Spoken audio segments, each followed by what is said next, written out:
Good evening. Today is October 10th, 2014. My name is Matthew Ogden, and I would like to welcome you to our weekly broadcast from LaRouchepack.com of our Friday night webcast.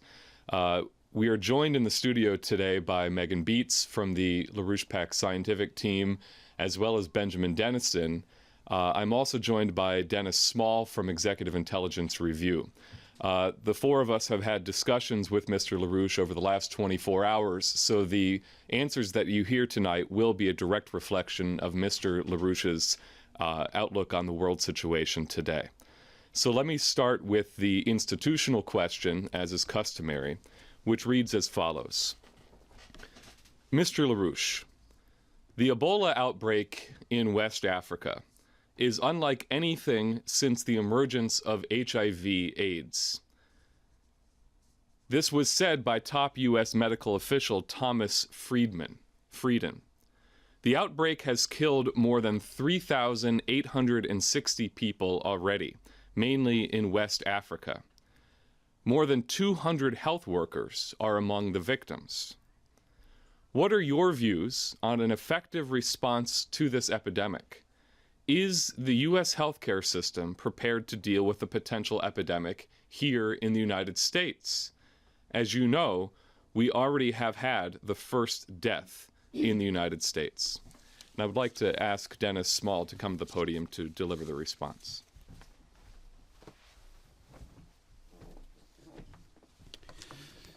Thank you very much. The central point that Mr. LaRouche made is that to properly locate the Ebola nightmare, which is now sweeping not only Africa, but also implicitly Europe and very soon the United States, as well as the rest of the planet. To actually understand this, you have to realize that in the next 2 weeks, Europe and the entire Mediterranean region could be sunk into a catastrophic war spreading outwards from the Southwest Asia cockpit, Syria, Iraq, where the ISIS terrorists run by the British Empire are running wild, which could spread into Europe and also north and eastward into Russia and beyond. Mr. LaRouche said that this is the actual intention of the British Empire to use tools of theirs such as ISIS in exactly this fashion, and it is also the intention of the British Empire's puppet, Barack Obama, and they have unleashed the satanic ISIS hordes as a terrorist operation with exactly this intent in mind.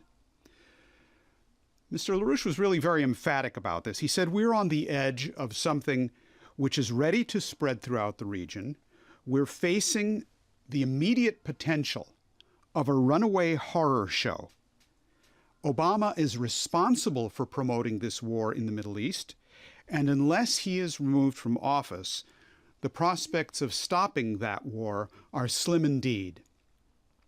We're facing the possibility of Kobani falling at any moment to the ISIS grouping.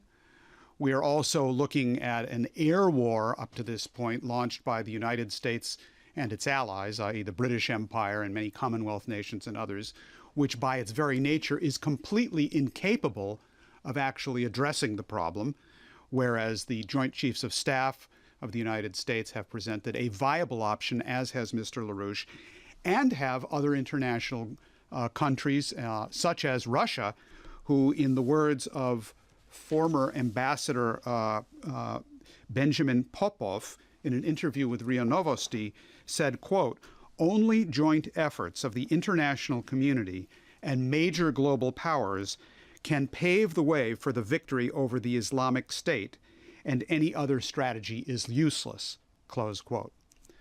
Mr. LaRouche is on record supporting General Dempsey of the Joint Chiefs of Staff and his proposal that Obama both has to take the issue to the United States Congress, which is what's required by the Constitution, to actually proceed with warfare in the region, which the president has absolutely not done, yet another reason for his impeachment. And it is imperative that regional sovereign nations, including the government of Syria, be involved in making sure that this British-run terrorist operation is dismantled. So we need an alliance of forces regionally and internationally of the same sort which is actually required to put an end to the British Empire's financial disintegration and the horror show which they have created economically as well. Mr. LaRouche said, we don't exactly know how the endgame will work on this, but we do know our responsibility in the United States. And he addressed the United States population and the Congress in particular, asking, are you capable of acting properly to do your part to prevent this coming war before it starts? If so, then oust Obama and his Republican guards like Speaker Boehner. Mr. LaRouche also said it's imperative to ask the question openly and address the question to Europe in particular, is Obama setting up a war in order to destroy Europe? Is that the actual intention behind this? Now, if we take a step back from this strategic overview which Mr. LaRouche has provided, we should review briefly the situation in the following fashion. First of all, let's make it very clear, only the British could possibly produce something so satanic as what we are seeing today with ISIS, with the beheadings. I mean, really, a killer beheading people on videos, speaking with a perfect British accent? Where was this guy trained? Secondly, it is the British which have actually financed the Saudis, and the Saudis in turn financed ISIS and other groups like Al-Qaeda ever since September 11th, 2001 up to the present. They are the ones who are responsible for this. The Saudis, after all, include beheadings in their officially permitted form of meting out justice. And don't for a minute think that this type of British bestial satanic behavior is different from or separate from the British philosophy which defines man as fundamentally an animal. The Aristotelian view, the view of Hume, the view of Bentham, the view of Hobbes, which tell us that man is nothing but a glorified animal and in effect acts like and should be encouraged to act like a beast. And so they have unleashed political forces and military forces to accomplish this philosophical view of man, which they have been promoting for centuries. Now, inside the United States, you know the expression, sometimes out of the mouths of babes. Well, in this case, out of the mouth of the Vice President of the United States, Joe Biden, came a very interesting, truthful statement where he stated that the problem we have today with ISIS is that, unfortunately, our closest allies, and he named Saudi Arabia, Turkey, the United Arab Emirates, and others, were responsible for financing and arming ISIS. And that is part of the difficulty that we're facing today. Now, Biden, that's true as far as he went, but he could have and should have, and we will go further, because it's not simply Saudi Arabia and the United Arab Emirates and Turkey. It's actually the British Empire, and it's actually the Obama administration as well, which has been directly involved in creating the problem which Obama says he now wants to solve. Now, Biden's remarks were so truthful, in fact, that the Obama administration and the British, of course, forced him to immediately turn around and eat his own words and apologize profusely before those whom he had rightly accused of backing ISIS from the outset. It's also worth noting that General Barry McCaffrey, the former anti-drug czar under Clinton, and this is, I think, representative of a view which is widespread, if not predominant, in intelligence and military circles. What McCaffrey said is, quote, "Vice President Biden is starting to look like the wisest man in the room." He said the problem that we have here is that, quote, "the train left the station with all of the talk of supporting internally the so-called moderate opposition in Syria." And that's indeed the policy of the Obama administration. Now, this continuing British role and Saudi role behind the sponsorship of terrorism and the Bush complicity and the Obama complicity in this, in particular with the covering up of the 28 pages of the congressional inquiry into 9/11 of 2001, is going to be the subject of a politically very important meeting that will be held this coming weekend in New York City, in Harlem, in point of fact, which LaRouche's Schiller Institute has called and will include a number of very prominent speakers, and we'll hear a little bit more about that later on. But the LaRouche movement is right at the center of making sure that we deactivate politically the operation which has created this problem in the first place. The final feature which I'd like to draw people's attention to about this, why Mr. LaRouche is saying that this situation around ISIS and or IS or ISIL or whatever you care to call it is so potentially dangerous strategically, is that this is directly linked into the Chechen, anti-Russian Chechen terrorist operation, which has existed for years, if not decades. It is pretty well documented that approximately half of the actual leadership of ISIS in Iraq and Syria are in fact Chechens.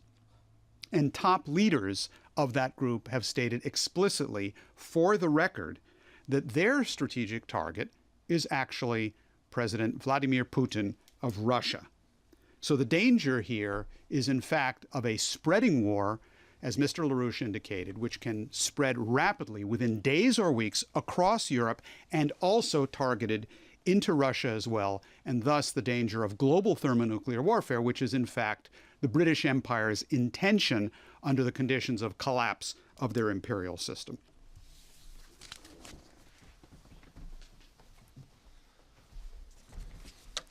Well, let me follow up directly off of what Dennis just ended with. The situation that we're seeing right now, with the immediate danger of the explosion of a general war in the weeks ahead, emanating from this region in the Middle East, was forecast in precise terms by Lyndon Larouche in a television broadcast that he did in 1999 called Storm Over Asia, so 15 years ago. In that broadcast, LaRouche identified the Chechen wars, which were occurring at that time against Russia, as a, quote, mercenary war directly sponsored and promoted by the British Empire and its allies, and as the direct outgrowth of a centuries-old British policy to weaken and destroy Russia, India, and also China. In that broadcast, LaRouche stated, quote, "This war, if continued, can lead to general nuclear war."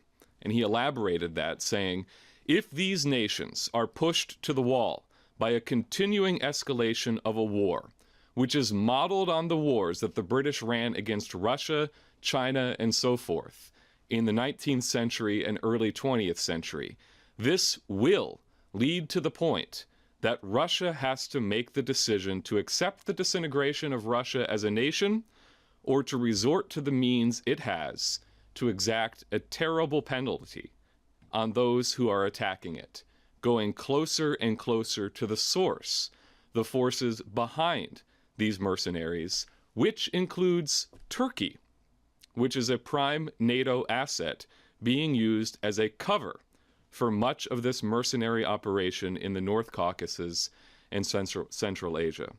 So I'd like to play you a short clip from the very beginning of that Storm Over Asia broadcast so that you can hear Mr. LaRouche say this in his own words.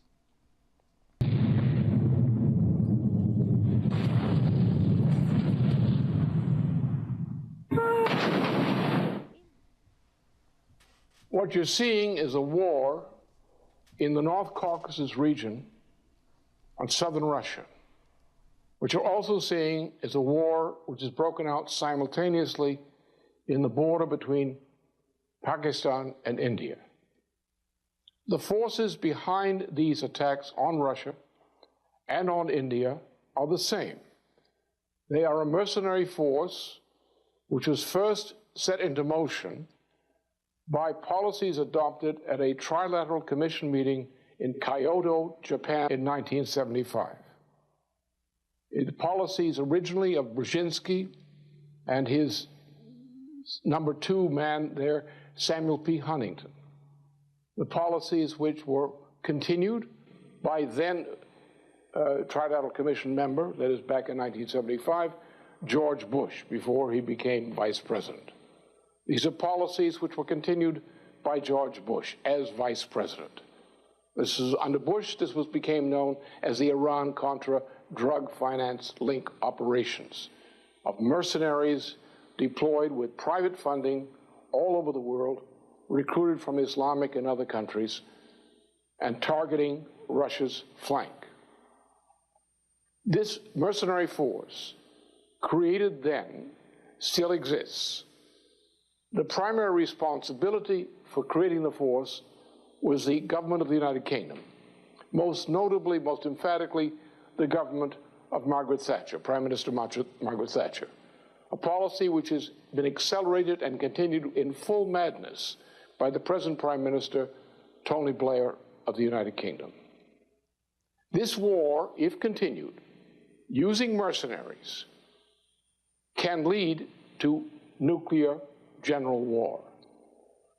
The major powers principally threatened today by this mercenary operation are two of the world's largest nations, China and India. China on its western borders, India on its northern borders. Of course, Iran is also threatened, but more notably, Russia.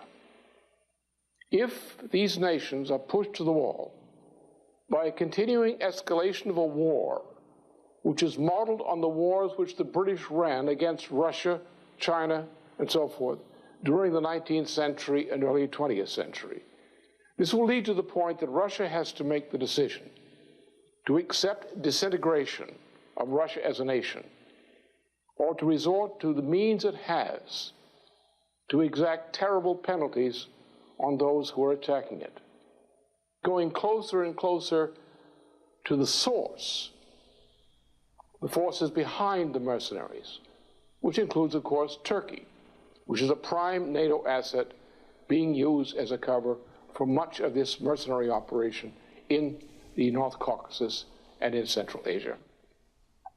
This is our big... So this was a broadcast from 1999, again, 15 years ago. But the scenario that we see playing out right now with the role of Turkey vis-a-vis the so-called Islamic State, openly backing the current ISIS offensive against the Kurdish city of Kobani, as Dennis mentioned, is precisely as Mr. LaRouche spelled it out in the broadcast that you just heard, as well as the role of the Gulf countries such as Saudi Arabia and Qatar in funding these mercenary operations. And just as Mr. LaRouche said in the broadcast that you just heard, this is the direct continuation of the Chechen wars against Russia in the 1990s, including, in very large part, involving exactly the same individuals who were veterans of those Chechen wars. As Dennis mentioned, there was an article that was published in Bloomberg yesterday titled, "Islamic State Grooms Chechen Fighters Against Putin," which reports that one of the top ISIS commanders is a Georgian who goes by the name Omar the Chechen. His nom de guerre is Omar al-Shishani, who openly boasts that the ultimate target of the Islamic State is Russia's President Vladimir Putin. And according to intelligence reports, there are over 1,000 Chechen nationals from Pankisi, the region between Chechnya and South Ossetia, that are currently fighting with the ISIS forces. So, as you can see, Mr. LaRouche's forecast that he published in 1999 was spot on. And if you look at the interview that Dennis mentioned from yesterday from the Russian ambassador Popov, where he states that only the joint efforts of the international community and major economic powers can pave the road to victory against the Islamic State. Any other strategy is useless, he said. Only the collective effort of Syria, Iran, Russia, China, India, and the other BRICS countries can defeat this evil. Everything else is a facade, he said. So, as Mr. LaRouche said yesterday, the single biggest obstacle preventing the effective collaboration between the BRICS and the United States is Obama. And therefore, the single most effective action that can be taken to defeat this threat would be the impeachment of Obama coming from within the United States. Now, Helga LaRouche stressed yesterday that when you look at the conjunction of ISIS and the threat of Ebola, with ISIS threatening all of Western civilization, she said, and Ebola threatening the entire globe. The policy of geopolitical confrontation against Russia must be halted immediately, or else we face global genocide. So, Dennis, in the context of what Helga said, what must be done right now through collaboration with Russia and the BRICS to defeat these two existential threats, both ISIS and Ebola? Well, the source of both of these threats to the existence of civilization is the same. It's the British Empire, and it is the intentional policy of the British Empire. I'm not claiming that necessarily Ebola as a virus was cooked up in some laboratory in a London basement.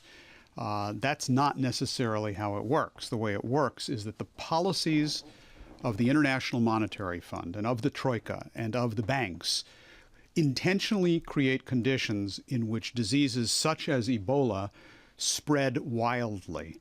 And Europe, even more than the United States, is very well aware of this and are rightly terrified about what's going on. They faced a situation like this exactly in the 14th century with the Black Death of the bubonic plague, which spread across Europe, again, an intentional policy of economic collapse, combined with the insanity of the flagellants and the other religious sects and fundamentalist groups, just like today, which were unleashed to induce a condition of irrationalism and hysteria and panic, opposition to science within the population to guarantee that these destructive policies would take root.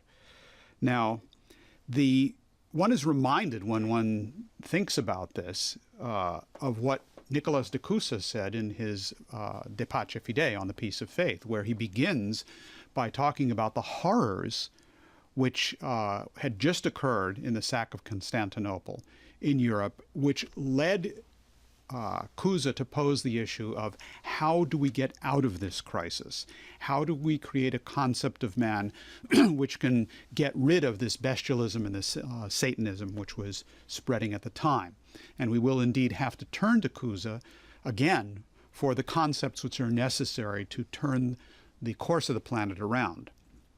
Now, I think if you simply look at a world map, actually, well, a map of the Mediterranean region, which is the first map I would like to show here, you can get an idea of why the Europeans are in fact so terrorized, and rightly so, of what's going on. You have in the explosive red marking on the right side the Iraq-Syria situation where the ISIS British terrorist operation threatens with spreading throughout the Mediterranean region, as Mr. LaRouche has warned, within a period of weeks, and also spreading northward into Russia, as we have documented. But then you have the Ebola crisis, which is centered around three Western African nations at this point, which are Liberia, Guinea, and Sierra Leone, which has already spread into Europe, in particular through Spain. Now, this is a pincers operation. It's a pincers operation in almost a classic military fashion, and the question is, how is Europe and how is the United States going to respond to this? Just to characterize this, I would like to read a quote, which may be familiar to some of you, which is the following. "This sore affliction entered so deep into the minds of men and women that in the horror thereof brother was forsaken by brother, nephew by uncle, brother by sister, and oftentimes husband by wife. Nay, what is more, and scarcely to be believed, fathers and mothers were found to abandon their own children, untended, unvisited, to their fate, as if they had been strangers." Close quote. Now, that is a quote from Boccaccio's Decameron describing the Black Death, but it could very well have been written about the situation which developed this week in Spain and which has been going on for weeks and months in Western Africa. There is a Spanish nurse or a nurse's aide who is infected with Ebola. What is happening at this point is that there are very few doctors and nurses who are prepared to provide her treatment at this point because they are terrified that the government has taken down the capabilities of actually safely treating people who who have these diseases. They don't know how to do it. They don't have the conditions to do it. And the Spanish government, under the direction of the Troika, has destroyed the healthcare system that could deal with this type of crisis. This woman has been taken to the Charles III Hospital in Madrid. That is the one major center for trauma and infectious disease problems which exists in Spain, and it is being dismantled and privatized because of the policies of the British Empire. Not only that, you have conditions in Liberia and in Western Africa. There have been photographs which have circulated around the world over the internet showing, for example, a young child, a 10-year-old by the name of Sa Exco, who was simply left to die in the streets. No mother, no father, no uncle, no brother, no one to take care of this child. And these are the kinds of conditions which are a moral disaster for humanity and an economic disaster because of the direct policy of this system.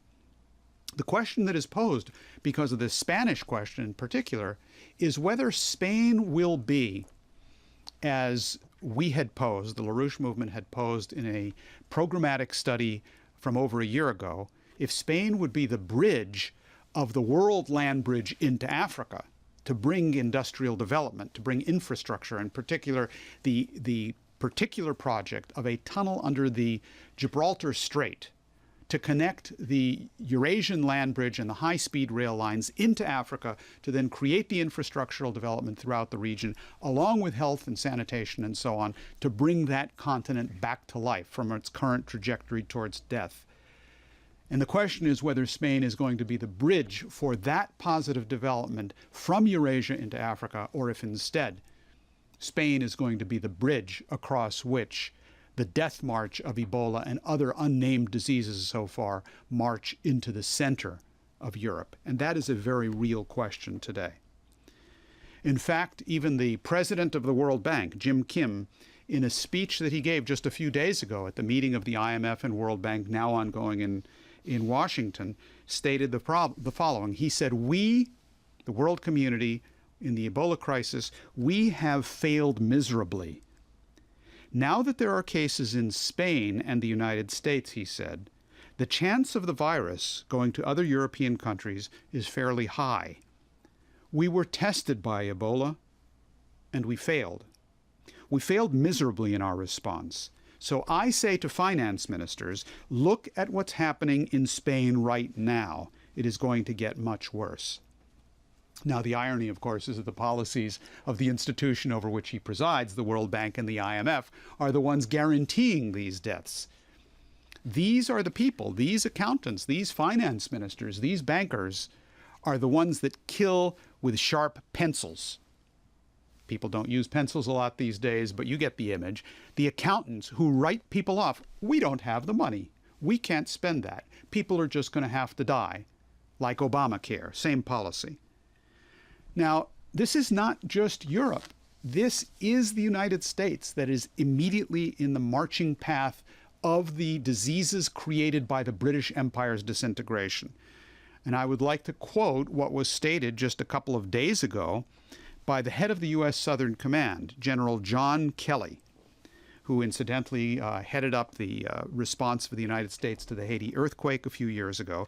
And in a speech on October 8th at the National Defense University here in Washington, he said that the reports that there would be approximately 1.4 million people infected by Ebola by the end of 2014, with a 62% ratio of them dying, he said, quote, "This is horrific, and there is no way we can keep Ebola contained in West Africa.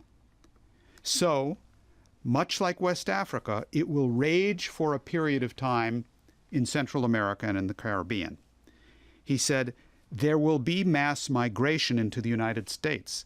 They will run away from Ebola, or if they suspect they are infected, they will try to get to the United States for treatment." He says all of this was made worse by the drug trade and by the crime syndicates that traffic in human beings, both of which, incidentally, controlled by the British Empire through their dope ink apparatus. Now, what Mr. LaRouche added to this picture, and it's absolutely critical to understanding it in discussions we've had with him over the course of the last few days, is that this is an intentional policy. This is exactly like what happened in the 14th century Black Death. It is an intentional policy of takedown of the economic potential of regions, which is what opens the door wide to the disintegration and the degeneration of the biosphere, so that inferior species actually take over from superior ones. So you get a virus like Ebola wiping out mankind, or the Black Death in this process of devolution happened the same way in the 14th century.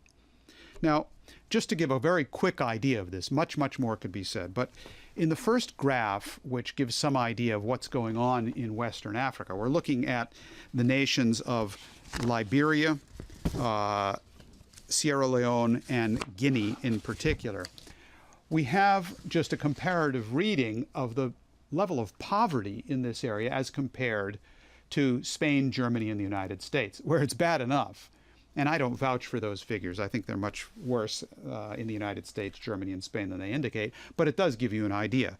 In Liberia, 80% of the population lives in poverty. In Sierra Leone, 70%, Guinea, 47%.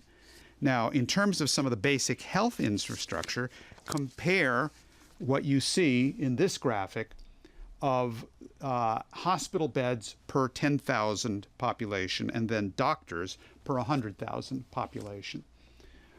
On the left side of the graph, you see, again, Liberia, Sierra Leone, and Guinea, which are hardly discernible because the level of actual health infrastructure of hospital beds per 10,000 people is minuscule as compared to Spain, Germany, or the United States. On the doctors per 100,000, you can't even see Liberia, Sierra Leone, and Guinea in this graphic because they're virtually non-existent compared even to the inadequate provisions that exist in Spain, Germany, and the United States. I ask you, if the policies of the Troika and of the IMF continue to be implemented in Spain with the takedown of health infrastructure there, if on that last graphic that we were just looking at, you drop Spain and Germany's defenses down to the level of Western Africa, what do you think is going to happen? If you drop the United States down, as is occurring under Obamacare, what do you think is going to happen? This is all predictable, it's lawful, and it's intentional. Now, there are solutions and there are answers to this, and it has to do with the policies which are being implemented at this point by the other half of humanity, that is to say, the half of humanity that is not dominated by the bankrupt financial system of the British Empire, the BRICS and allied countries, which we will be further discussing, where developments in technology and especially in high energy flux density technologies is moving forward. I would like to recall for people a graph that we showed here previously, which is to compare nuclear energy as a percentage of total electricity produced in a number of countries. Again, Spain and Germany at the top, where the percentage of nuclear energy has been dropping, has been plummeting from 1990 until the present, whereas the three lower graphs are BRICS countries, Russia, India, and Brazil, where although they started off much lower off, they are moving in the direction that is the only way you can actually address these kinds of problems, which is ongoing scientific and technological advance. What is projected for the future in these countries is even more revealing, because the way things are now going under current policy, Germany by the year 2020 is going to have zero nuclear energy in their mix. Spain is rapidly heading in the same direction, whereas Russia, Brazil, and India are moving upwards. And this is only fission. The real story is fusion power and the even further advances in technology which are required. But I think it points in the direction of the kinds of policies that are required to actually stop what the British Empire is otherwise unleashing against the planet. Well, let me just mention before I ask Megan Beats to come to the podium to ask the next question. Currently ongoing in Washington, D.C. is the meeting of the IMF and the World Bank with a meeting of the BRICS happening on the sidelines. And representatives of the LaRouche movement are currently, as we speak, in Washington, D.C., in the vicinity of these meetings, and in these meetings themselves, circulating this leaflet, a life and death choice between two systems. And I think that distinction was made very vivid by what Dennis just went through. Now, let me just ask Megan Beats to come to the podium to pose the next question.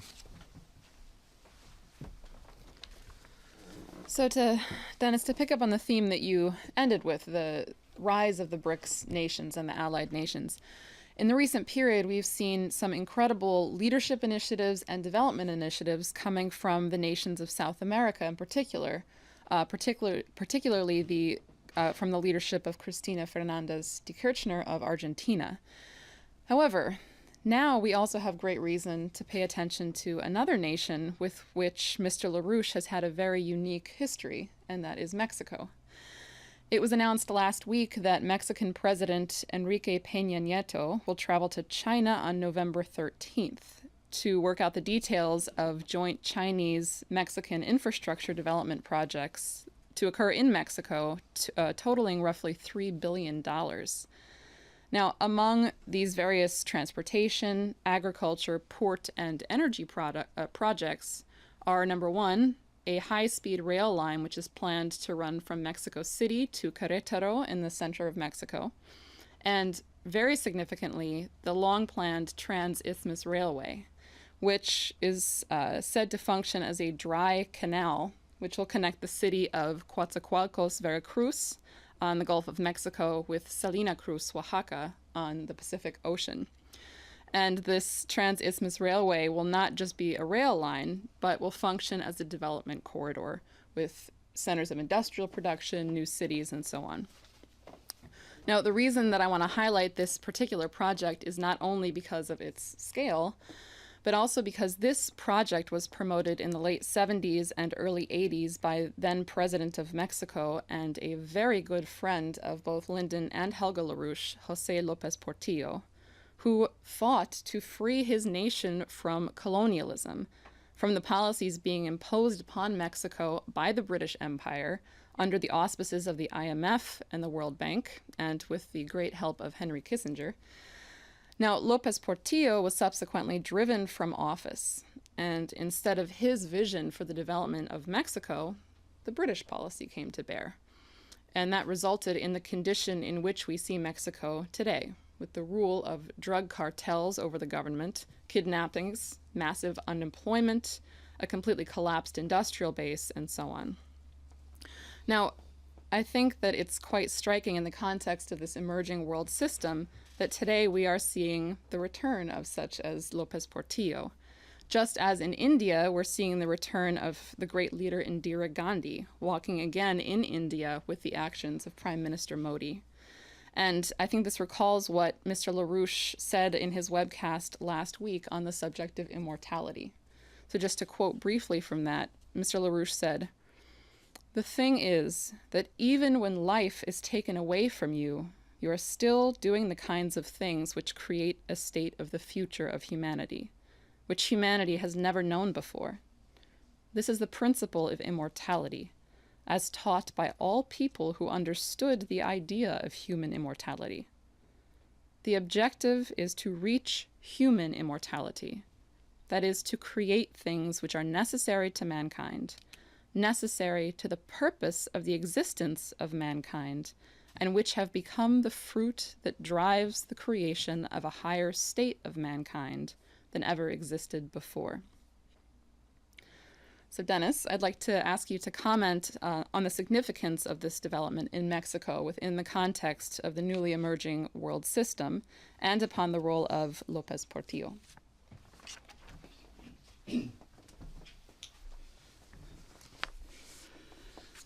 I think the heart of the issue is what you identified in terms of the concept of immortality.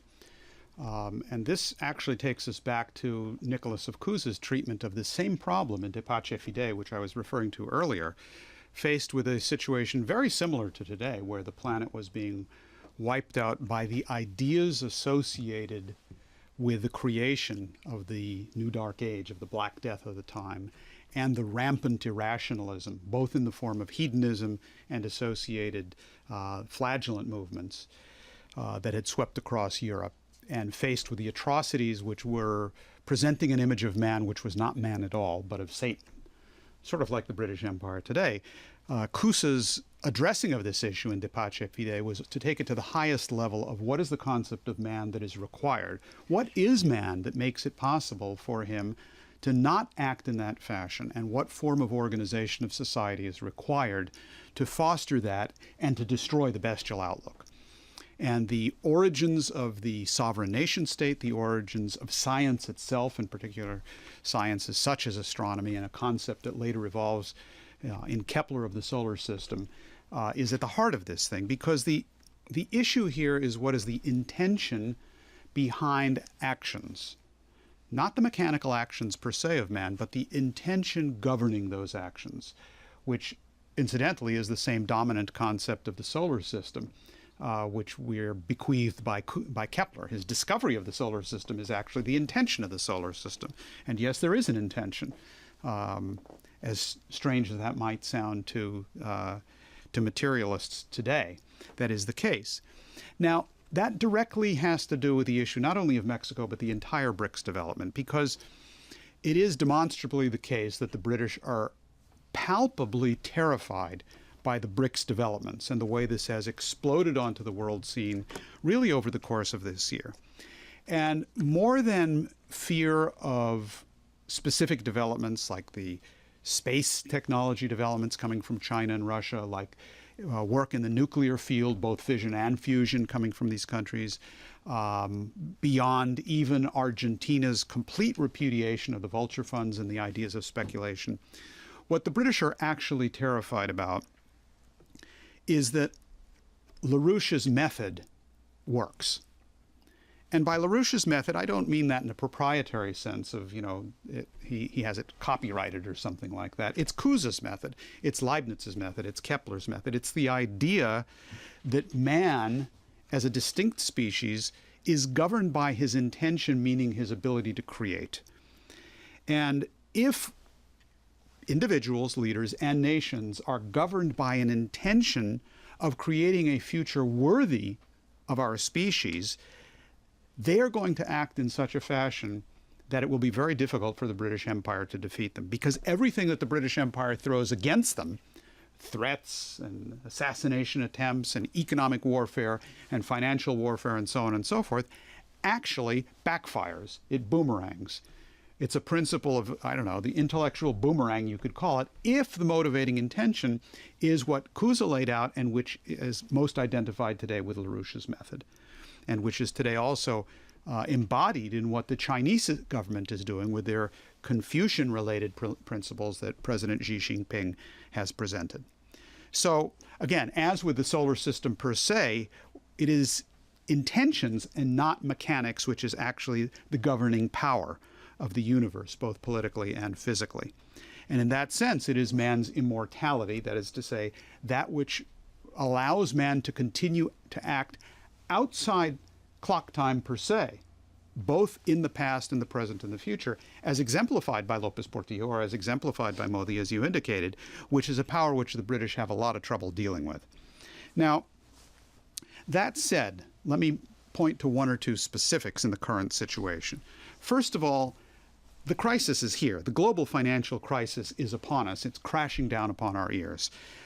Even Die Welt in Germany had an article this week where they expressed great shock and horror at the fact that world debt has grown since the 2008 crisis, that the policies implemented have only increased the debt, which is of course the case, to somewhere in the range of $200 trillion, they say.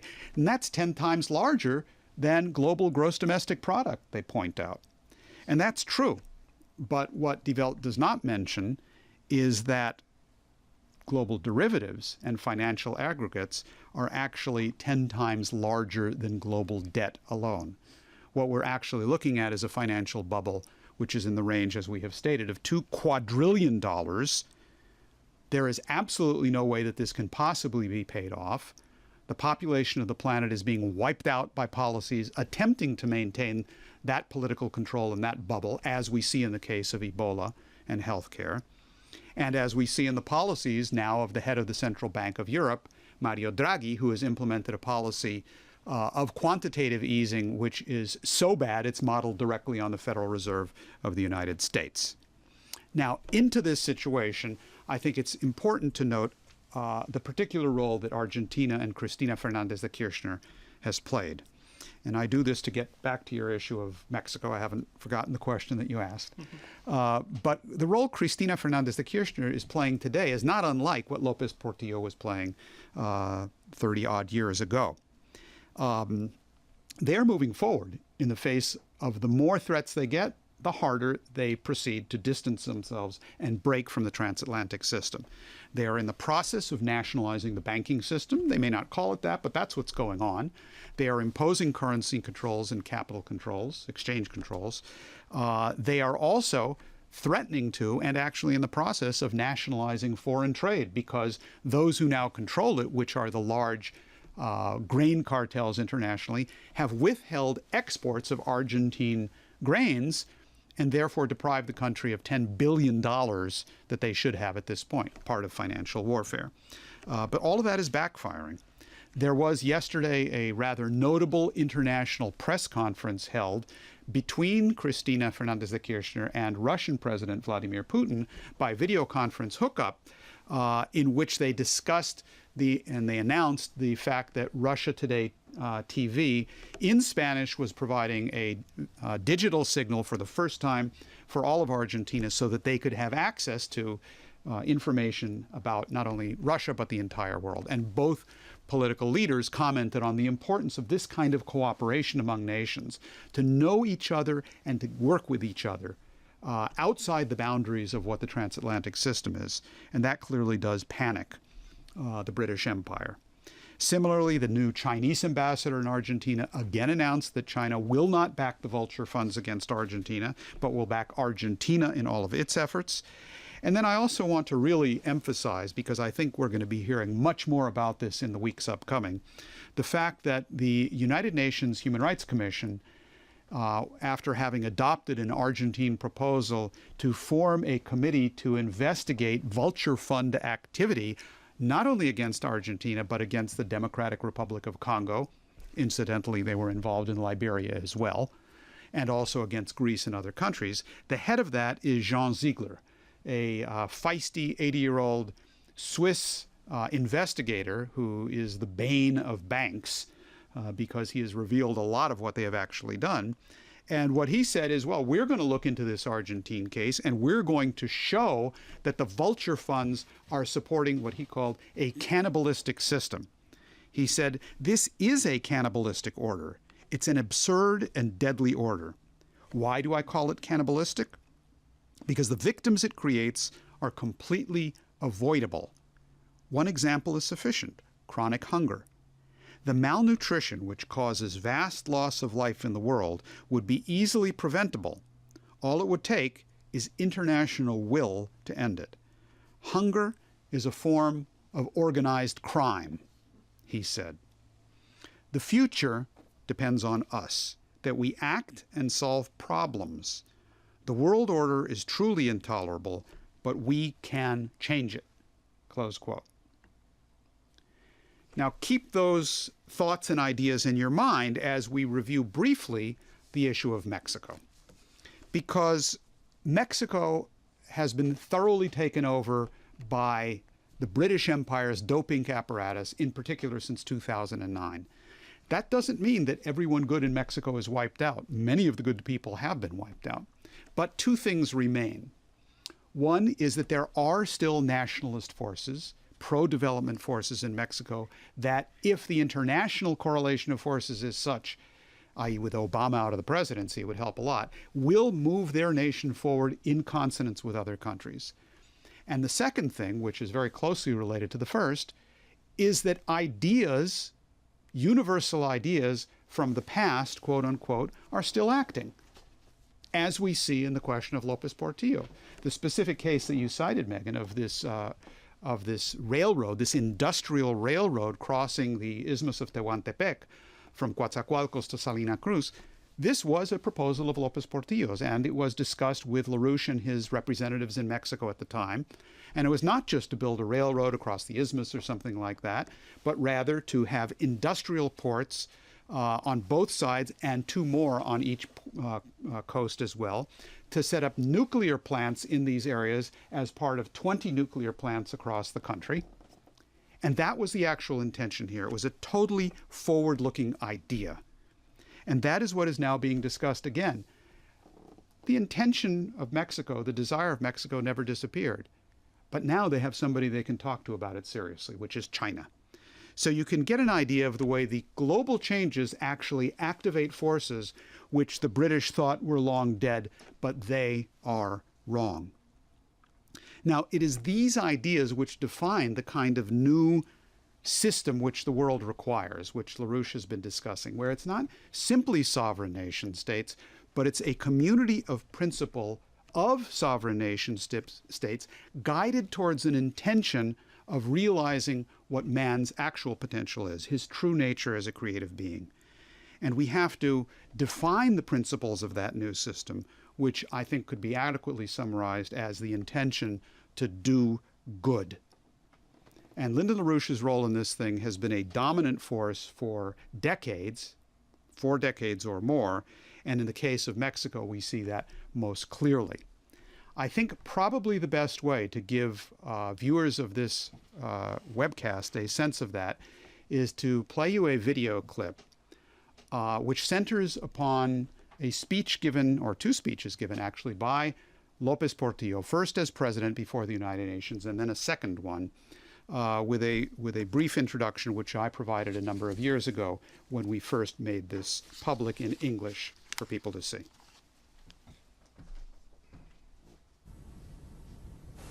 Now, López Portillo was the last administration where there was actual economic growth in Mexico.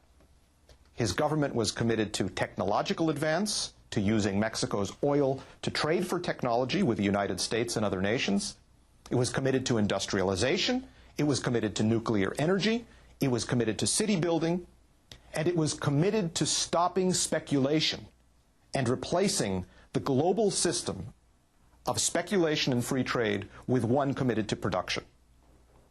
For all of these reasons, José López Portillo got into an enormous political fight with the International Monetary Fund, and he fought like a true statesman. President López Portillo was one of the very few sitting heads of state. Prime Minister Indira Gandhi of India was another. But López Portillo was one of the very few who met with Lyndon Larouche, which he did in 1982, in order to discuss these policy alternatives. Mr. Larouche subsequently wrote a book on the policy alternatives which he had discussed in Mexico, which was called Operation Juárez. López Portillo's views coincided on many points with those of Mr. Larouche, and he stated them without fear and like a statesman on many occasions. Perhaps one of the most historic was his October 1982 address to the United Nations General Assembly, where he issued a clarion call for a new world economic order. But the most constant concern and activity of Mexico in the international arena is the transition to a new economic order. We developing countries do not want to be subjugated.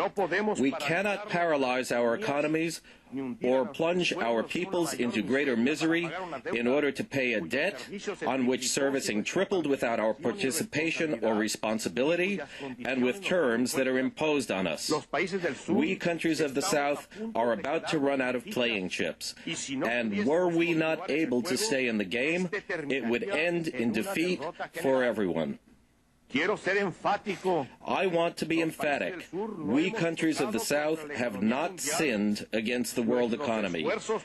Our efforts to grow in order to conquer hunger, disease, ignorance, and dependency have not caused the international crisis. After major corrective efforts in economic affairs, my government decided to attack the evil at its root and to extirpate it once and for all. There was obviously an inconsistency between internal development policies and an erratic and restrictive international financial structure. A reasonable growth policy was irreconcilable with freedom to speculate in foreign exchange. That is why we established exchange controls.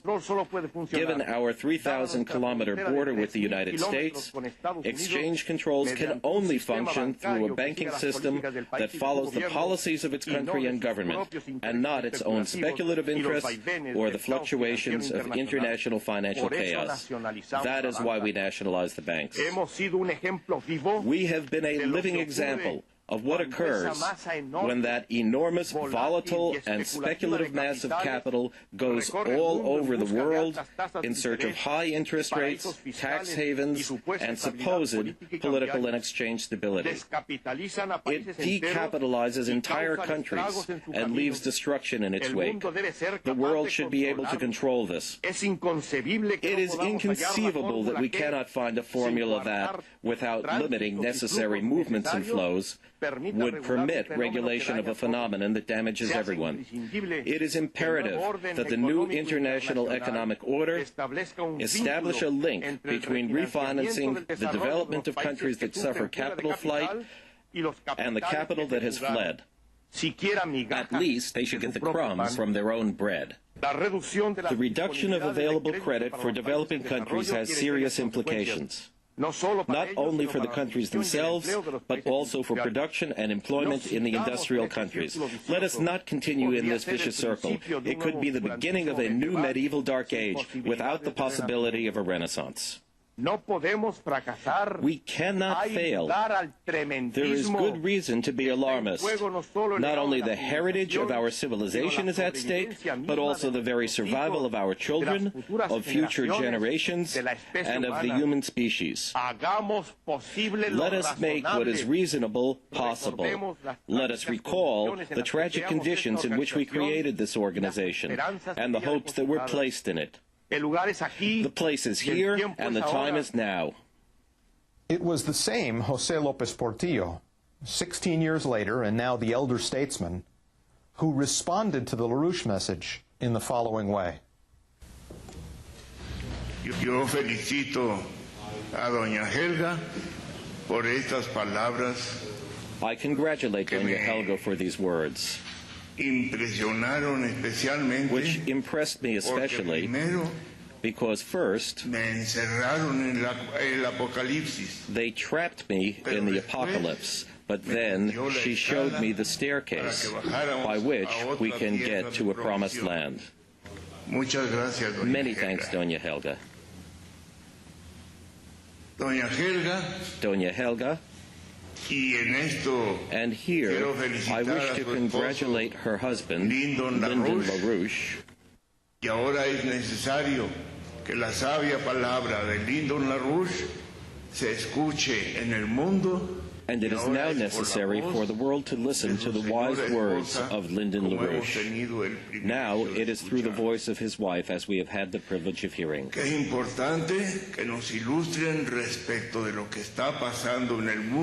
How important that they enlighten us as to what is happening in the world, as to what will happen, and as to what can be corrected. How important that someone dedicates their time, their generosity, and their enthusiasm to that endeavor.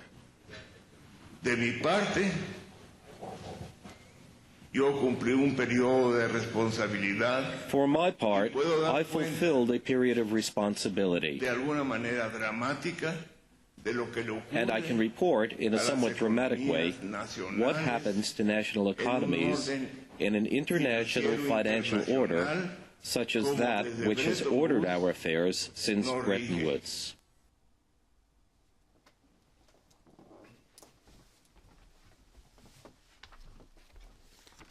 So this will be the final question, which I would like to direct to Ben. Earlier this week at the All-Russian Science Festival being held in Chelyabinsk, Russia, One of Russia's most experienced cosmonauts, Alexander Volkov, told the audience, "There is water on the moon, and there is helium-3, which is better than any other energy source existing on Earth. One day we will run out of oil and coal, and mankind will need energy. Then we will start supplying it from the neighboring planet." Now, Volkov also stressed that mankind is not yet ready to send people to Mars, that is still several decades away, but that in the meantime, we can and must start developing the moon. So here, Volkov, as a Russian, is adding his voice to that of the Chinese, who are currently in the midst of carrying out a quite ambitious, multi-staged program geared toward developing the resources on the moon, most especially helium-3, for mankind's use on Earth and out into the solar system. So Ben, I'd like to ask you what we could and should expect from such a potential collaboration led by these great nations on the development of the moon and beyond.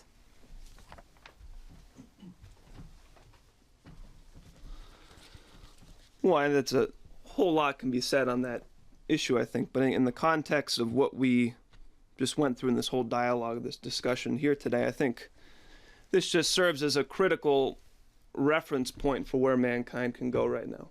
And you look at what we've painted in terms of the horrors of this imperial system versus this serious intention and action to break from that system. And we should look at this perspective from that standpoint. This is where mankind can go if we, as Mr. LaRouche said, get Obama out, get the United States on board, and get serious about working towards the future of mankind. Now, I just think this is exciting because this is, what China has done on this issue is incredibly important. Focusing on the moon, focusing on helium-3 as a prospective best available fusion fuel to be developed from the moon. Russia adding their voice to this issue is incredibly important. And what India has done recently is incredibly important with their Mars mission. And I think the bottom line fact of the matter that we should really put on the table and is the challenge to all mankind today is that mankind's existence depends upon going into space. That is the future of mankind. Now, people ask why. There's all kinds of reasons why. You could say we're going to run out of oil, we're going to run out of this.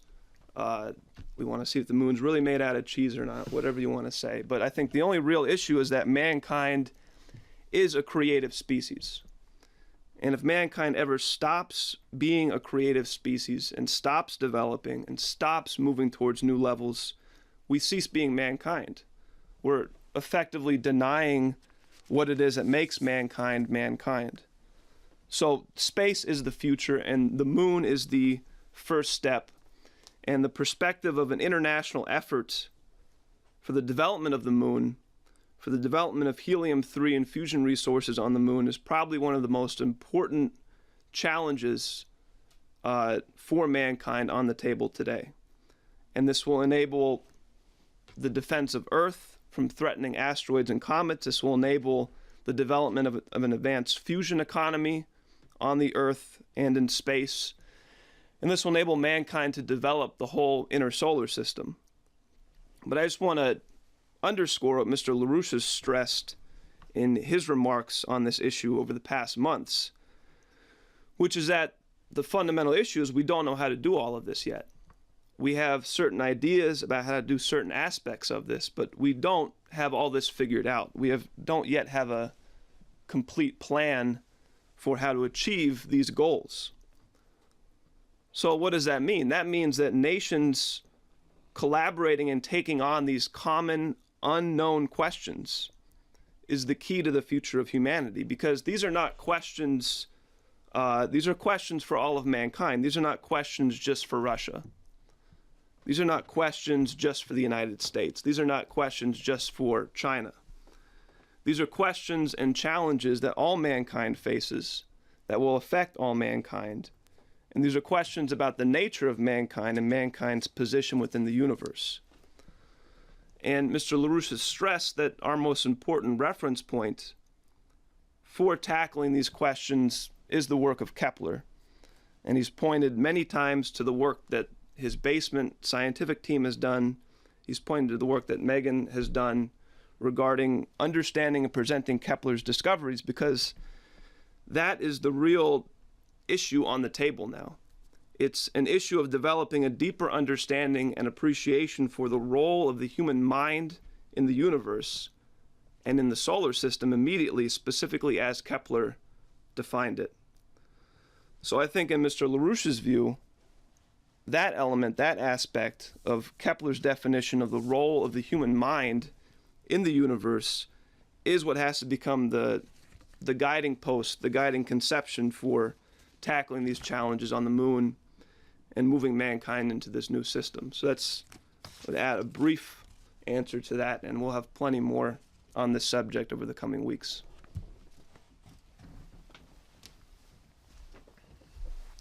Well, with that said, I'm going to give Ben Denniston the final word in today's broadcast, and I'd like to thank him as well as Dennis Small and Megan Beats for joining us today. So thank you for tuning in, and please stay tuned to LaRouchePack.com.